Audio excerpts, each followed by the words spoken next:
Tu trouves que ton couple ne va pas très bien en ce moment, c'est peut-être que toi ou ton ou ta partenaire utilisez un ou plusieurs comportements qu'il faut normalement absolument bannir dans une relation. J'en ai listé 5 principaux et je t'explique tout dans cette nouvelle vidéo.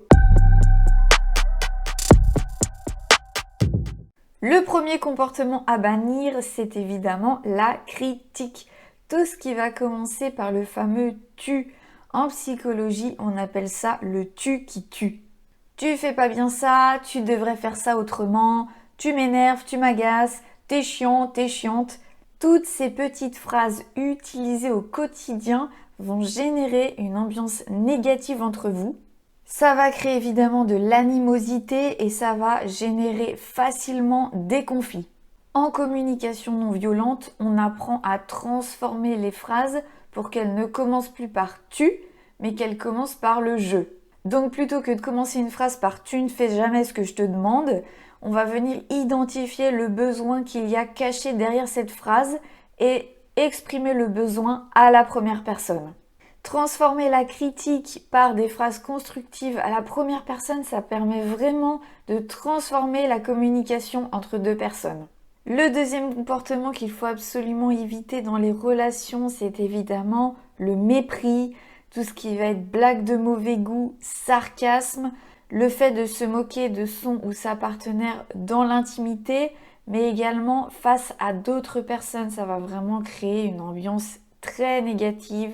Ça va être le lit des rancœurs, de l'animosité et de conflits. Comme la critique, le mépris, ça commence souvent aussi par le tu, donc ils sont très proches.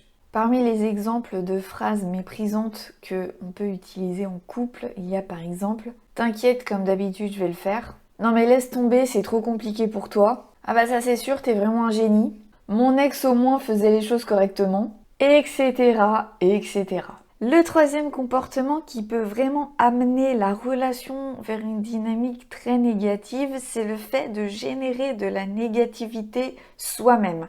Que ce soit envers soi, envers l'extérieur ou envers directement le ou la partenaire. La négativité, ça va surtout être la plainte. J'y arriverai jamais, je suis toujours nulle, je suis fatiguée, oh il fait toujours moche ou le monde est pourri.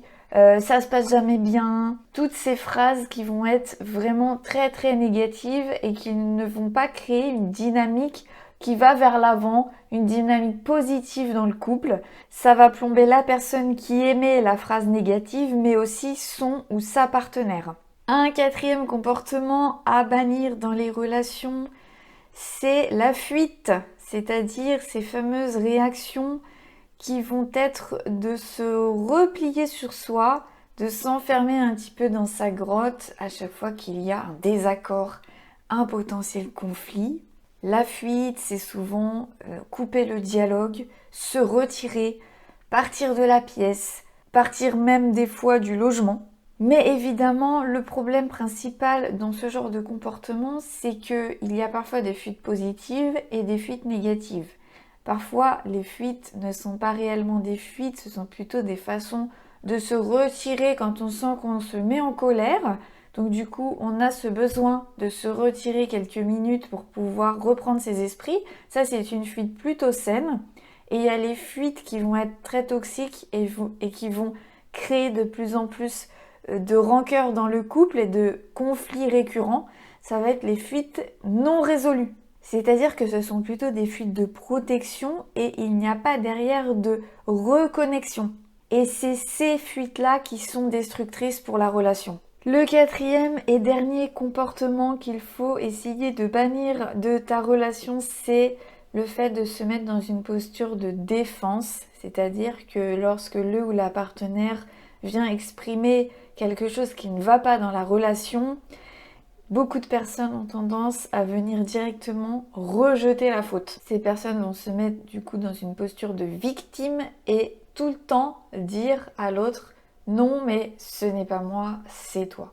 C'est toi qui as un problème, c'est toi qui dois changer ça et moi je ne changerai pas. » La personne considère son ou sa partenaire plutôt comme un ennemi que comme un partenaire avec qui on doit apprendre à co-créer la relation. Ce sont des personnes qui ont du mal à prendre leurs responsabilités dans le fait qu'une relation, ça se joue à deux et que chacun a sa part de responsabilité quand il y a quelque chose qui ne va pas. Pour pouvoir aller de plus en plus vers le couple conscient, la relation consciente, c'est évidemment extrêmement important de prendre conscience de ces différents comportements que l'on peut soi-même adopter ou que l'on voit aussi chez son ou sa partenaire et de les transformer le plus rapidement possible. L'auteur John Gottman a très bien illustré ces différents comportements qu'il a appelés les cavaliers de l'Apocalypse.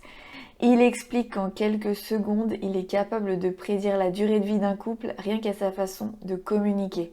Il explique que si l'un ou plusieurs cavaliers sont présents dans la relation, le couple a peu de chances de durer. Il a d'ailleurs fait un livre très bien expliqué avec des exercices qui s'appelle « Les couples heureux ont leurs secrets ». C'est un livre excellent que je te conseille évidemment et je te mets le lien directement en description si tu veux te le procurer. Ce livre est une référence et d'ailleurs je pense que je t'en parlerai dans une prochaine vidéo dans laquelle je te présenterai mon top 5 des meilleurs livres pour pouvoir créer une relation de couple plus consciente et plus saine.